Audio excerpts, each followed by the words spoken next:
ሰላም ጤና ይስጥልኝ ውድ ተመልካቾቻችን አድማጮቻችን በመካከለኛው ምስራቅ ውጥረቱ ተባብሶ አሁንም እንደቀጠለ ነው። የጦርነቱን ሰበር መረጃዎች አጠናክረን ይዘንላችሁ መጥተናል። ለዚህ ሚዲያ አዲስ ከሆኑ ቻናሉን ሰብስክራይብ በማድረግ የደወል ምልክቷን በመጫን በቀጣይም ፈጣንና ወቅታዊ እውነተኛ መረጃዎችን ማግኘት ይችላሉ። እንዲሁም ቤተሰቦቻችን ላይክ ሼር በማድረግ ከኛ ጋር መሆናችሁን እንድታሳዩን እየጠየቁ የሰዓቱን መረጃዎች አባይት ነጥቦች በማስቀደም እቀጥላለሁ። በአሜሪካ ጥቃት ደርሶባት ከሰመጠችው የኢራን የጦር መርከብ የ80 ሰዎች አስክሬን መገኘቱ ተገለጸ። ኢራን የበለጠና ግዙፍ የጥቃት ማዕበል እየመጣባት ነው። አሜሪካ ኢራን ለተራዘመ ጦርነት መዘጋጀቷን ስትገልጽ፣ ትራምፕ ከጦር መሳሪያ አምራቾች ጋር ሊወያዩ ነው። በዝርዝር እናየዋለን። በሳውዲው ግዙፍ የነዳጅ ማጣሪያ ላይ ሌላ የድሮን ጥቃት ሙከራ ተደረገ። የኢራኑ የውጭ ጉዳይ ሚኒስትር ትራምፕ ድርድሩን እንደ ሪል ስቴት ንግድ ነበር የያዙት አሉ። አንድም የሰሜን ኮሪያ ዜጋ ቢነካ ጦርነቱን እቀላቀላለሁ፣ የኪም ጆንግ ኡን አደገኛ ማስጠንቀቂያ። መረጃዎችን በዝርዝር እናያለን። ከኛ ጋር ቆዩ።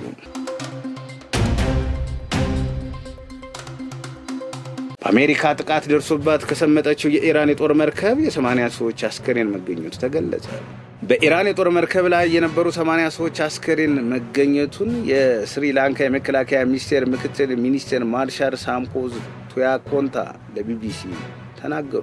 የኢራን የጦር መርከብ በህንድ ውቅያኖስ ላይ የሰመጠችው ከአሜሪካ ጦር በደረሰባት ጥቃት መሆኑን የመከላከያ ሚኒስትሩ ፒት ሄግሴት ተናግረዋል። የስሪላንካ ምክትል ውጭ ጉዳይ ሚኒስትር ለሀገር ውስጥ መገናኛ ብዙሃን በገለጹት መሰረት በህንድ ውቅያኖስ ጥቃት የደረሰባት መርከብ ላይ የነበሩ ቢያንስ 80 ሰዎች መሞታቸው መናገራቸውን ሮይተርስ ዘግቧል። የስሪላንካ ባህር ኃይል ቃል አቀባይ ሰነዶች እንደሚያሳዩት 180 ሰዎች በመርከቧ ላይ ነበሩ ብለዋል። የስሪላንካ ባህር ኃይል ቀደም ሲል ከኢራን የጦር መርከብ የድረሱልኝ ጥሪ ተቀብሎ የ32 ሰዎችን ሕይወት ማትረፍ መቻሉን ተናግሯል። ኢራን የበለጠና ግዙፍ የጥቃት ማዕበል እየመጣባት ነው ስትል አሜሪካ ተደመጠች። የአሜሪካ መከላከያ ሚኒስቴር ፔት ሄግሴትና የጦር ኃይሎች የጋራ ጠቅላይ ኤታማዦር ሹም ዳን ኬን በኢራን ላይ እየተካሄደ ስላለው ወታደራዊ ዘመቻ ቨርጂኒያ ከሚገኘው የፔንታጎን ዋና ጽሕፈት ቤት መግለጫ ሰጥተዋል። በመግለጫቸውም የመከላከያ ሚኒስትሩ የአሜሪካ የጦር ኃይል በህንድ ውቅያኖስ ላይ አንድ የኢራን የጦር መርከብ በውሃ ውስጥ የሚምዘገዘግ ሚሳኤል በመጠቀም ማስመጡን ተናግረዋል።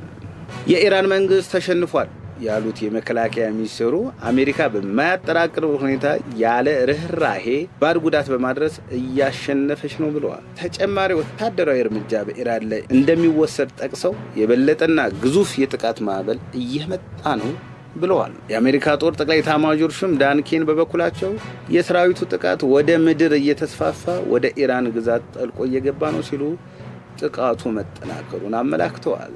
የመከላከያ ሚኒስትሩ ፒት ሄግሴት የኢራን ፕሬዝዳንት ትራምፕን ለመግደል ሞክራለች በማለት ከሰው፣ ነገር ግን አሜሪካ ለመግደል ሙከራውን ያደረገውን ቡድን መሪ አድና ገድላለች ብለዋል። ኢራን ውስጥ ከ150 በላይ ሰዎች የተገደሉበት በሴቶች ትምህርት ቤት ላይ ስለተፈጸመው ጥቃት ጠይቀው የመከላከያ ሚኒስትሩ በሰጡት ምላሽ ምርመራ እያደረገች ነው ሲሉ መልሰዋል።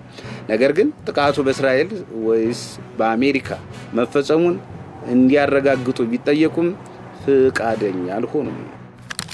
ኢራን ለተራዘመ ጦርነት መዘጋጀቷን ስትገልጽ፣ ትራምፕ ከጦር መሳሪያ አምራቾች ጋር ሊወያዩ ነው። ኢራን ጥቃት ከተከፈተባት በኋላ ከአሜሪካ ጋር ለድርድር መቀመጥ እንደምትፈልግና ረጅም ጊዜ ለሚቆይ ጦርነት እየተዘጋጀች መሆኗን የሟች ጠቅላይ መሪ አሊ ሀሜኒ አማካሪ ተናገሩ። አማካሪው ሞሐመድ ሞሃባር ዛሬ እንደተናገሩት አገራቸው ከዩናይትድ ስቴትስ ጋር ለመደራደር ፍላጎት የላት፣ ለተራዘመ ጦርነት ተዘጋጅታለች በማለት ድርድር እንደማይኖር አመላክተዋል።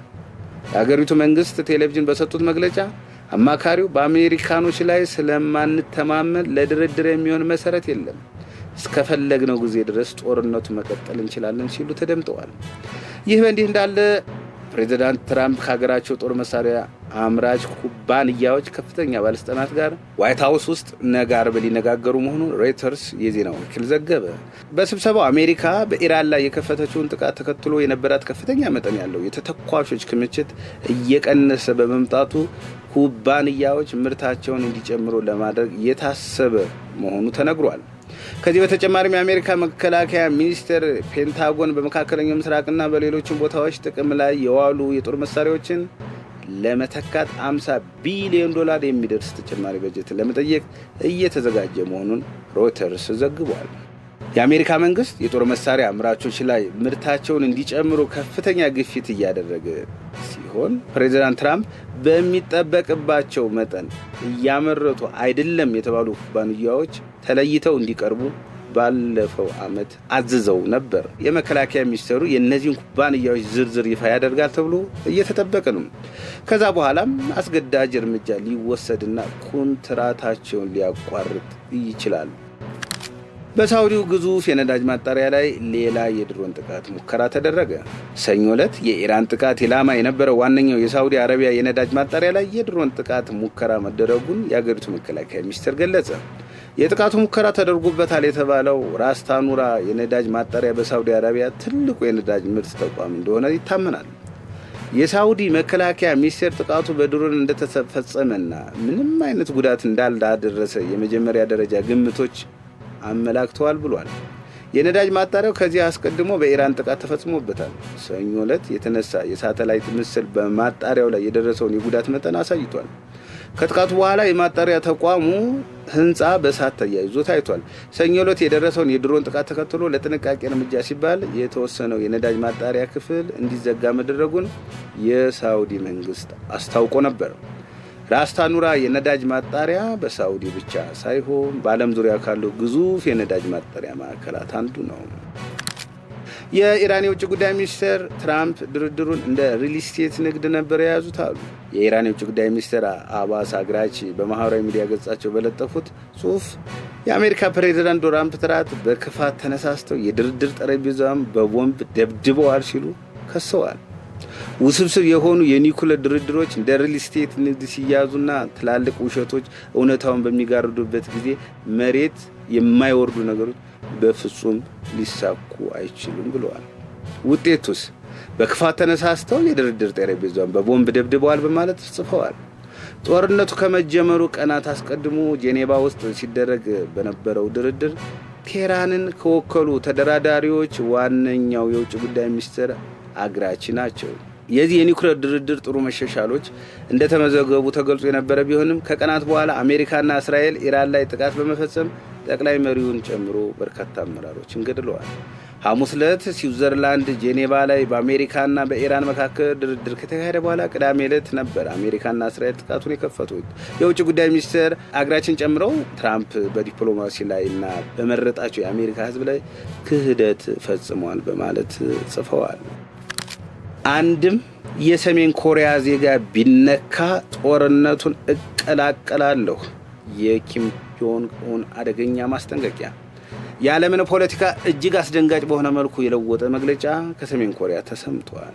የሀገሪቱ መሪ ኪም ጆንግ ኡን በመካከለኛው ምስራቅ እየተካሄደ ባለው ጦርነት ጣልቃ ለመግባት የሚያስችል እጅግ አደገኛና ጠንከር ያለ ማስጠንቀቂያ ሰጥተዋል።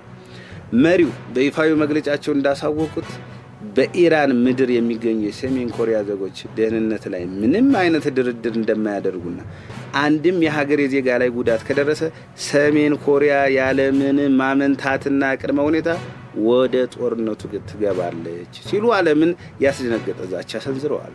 ይህ የኪም ጆንግ ኡን ንግግር በቀጠናው ያለውን ውጥረት ወደ ሶስተኛ ያለውን ጦርነት ሊቀይረው ይችላል የሚል ከፍተኛ ስጋት በዓለም አቀፍ ማህበረሰብ ዘንድ ፈጥሯል። ተንታኞች እንደሚሉት የፒዮንግያንግ ቁጣ ለኢራን ትልቅ ወታደራዊ ጀርባ አጥንት ሊሆን የሚችል ሲሆን አሜሪካና አጋሮቿን ደግሞ ወደ ከፋ ወታደራዊ አጣብቂኝ ውስጥ የሚከትል። የሰሜን ኮሪያ የኒውክሌር አቅምና የረጅም ርቀት ሚሳኤል ቴክኖሎጂ መኖሩ ደግሞ ማስጠንቀቂያውን እጅግ አስፈሪ አድርጎታል። ዓለም አቀፍ የዲፕሎማሲ ተቋማት የሰሜን ኮሪያን ቀጣይ እርምጃ በከፍተኛ ጥንቃቄ እየተከታተሉ ይገኛሉ።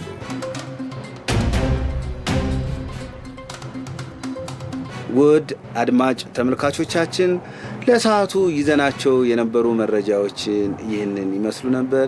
ቀጣይ በሌላ ፕሮግራም በሌላ ዝግጅት እስከምንገናኝ ሰላም።